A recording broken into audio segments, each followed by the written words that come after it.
அடிக்கடி பெய்கிற மழையை குறித்து தன்னிடத்தில் பயிரிடுகிறவர்களுக்கு ஏற்ற பயிரை முளைப்பிக்கும் நிலமானது தேவனால் ஆசீர்வாதம் பெறும். கையை தட்டுங்க சிஸ்டர், கைகளை தட்டி ஒரு ஆமென் சொல்லுங்க பார்க்கலாம். தேவனால் ஆசீர்வாதம் பெறும், தேவனால் ஆசீர்வாதம் பெறும். ஒரு நிலம் இருக்கு, அந்த நிலத்துக்கு சொந்தக்காரா இருக்கிற நபரை விதையை விதைக்கிறாங்க.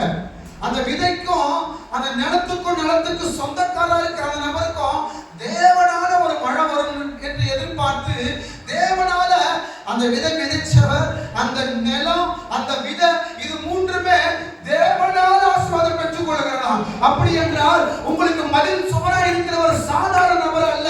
உங்களை எல்லா திசையிலையும் விதையா இருந்தாலும் சரி, நிலமா இருந்தாலும் சரி, இல்ல விதையை விதைத்து ஜெபிக்கிற விதை, நீ ஜெபிக்கிற விதையை விதைச்ச இருந்த நபரா இருந்தாலும் சரி, யாரா இருந்தாலும் தேவனால ஆசீர்வாதங்களை பெற்றுக் கொள்ளக்கூடிய பிள்ளைகளாய் அவர் உங்களை டேக் ஓவர் பண்ணுகிறார். அவர் உங்களை பொறுப்பெடுக்கிறார். தேவ பிள்ளைகளே, ஒரு ஆமென் சொல்லுங்க பார்க்கலாம். தேவன் நம்ம வாழ்க்கையில மேலான காரியத்தை செய்ய ஆசைப்பட்டு கொண்டிருக்கிறார்.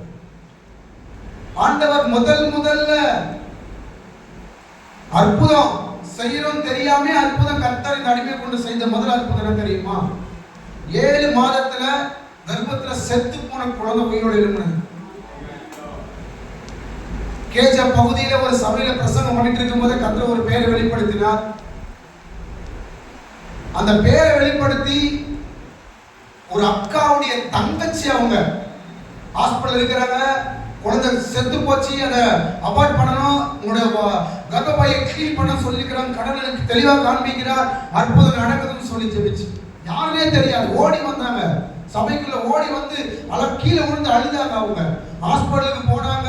ஹாஸ்பிட்டல் அடுத்த நாள் டாக்டர்ஸ் எல்லாம் ஆச்சரியப்பட்டு அங்க இருக்கிற அந்த கேஜிஎஃப் பகுதியில் இருக்கிற 2 டாக்டர்ஸ் என்கிட்ட இப்ப வரைக்கும் பேசிட்டு இருக்காங்க. நான் சொல்ற காரியம் 2014 நடந்த சம்பவம். இது எப்படி நடந்துச்சு? 2 டாக்டர்ஸ் அந்த ஹாஸ்பிட்டல்ல வேலை செய்யறவங்க. இது யாருக்கு தெரியும்? ஒரு இஸ்லாமிய குடும்பத்துக்கு நடந்த காரியம். ஆனா இன்னைக்கு இயேசுவை ஏற்றுக்கொண்டு அவங்க குடும்பத்துல 4 பேர் ஞானஸ்நானம் எடுத்திருக்கிறாங்க. 4 பேர். அற்புதம் தெரியாம அற்புதத்தை கர்த்தர் செஞ்சார். வசனத்தை பேசுறதா பிரசங்கம், எனக்கு சபைக்கு போனதுக்கு அப்புறம் தான் பிரசங்கம்னு தெரியாது. இது வரைக்கும் பிரசங்கத்தை பிரசங்கமா நான் செஞ்சதே இல்லை. வசனத்தை தெரியப்படுத்துற, வசனத்தை சொல்றத நான் பேசுவேன்.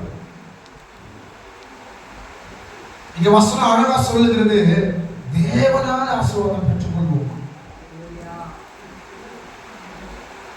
சில கசப்பின் வெறுப்புகள் வரும்போது தேவ சமூகத்தை கண்டிப்பா தேட முடியாது, கண்டிப்பா தேடவே முடியாது, உண்மை. ஆனா தேவன் அக்கினியாமலோடு இருக்கும் பொழுது அந்த கசப்பு வெறுப்புகளை சுட்டு எரிக்க முடியும். கைகளை தட்டி ஒரு ஆமென் சொல்லுங்க.